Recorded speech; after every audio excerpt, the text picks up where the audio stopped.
प्रलय पार्टी पाकिस्तान 40 वर्ष भितर सबुठारु बड़ बन्या बेघर हेबा सह 12 लाख लोक प्रभावित। आसंतु जानिबा एहार सर्विशेष खबर विषय। प्रलय पार्टी वर्तमान पाकिस्तान ना मनीष को त्राही मिलुछि ना पशु को। समस्ते पानी घेरे जलबंदी समस्त जीवन। नई फुलुछि प्रबल वर्षारे पहाड़ू बन्या जल माड़ी आसुछि।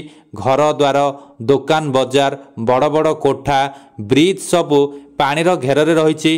पूरा हाहाकार परिस्थिति रे पाकिस्तान रे खेली जाइछि हईचई। ए जाए मौसुमी जनित वर्षा बन्यारे 2.5 लाख लोक बेघर होइतिबा बेले 12 लाख लोक बन्या द्वारा प्रभावित हेउछन्ति।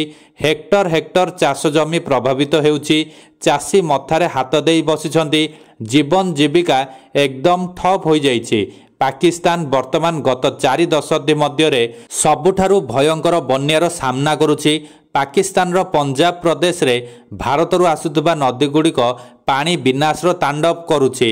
एही भयंकर परिस्थिति पई भारत को दायी करबा सह सिंधु जल चुक्तिनामा स्थगित रखिबा मुख्य कारण बोली पाकिस्तान कहिछि।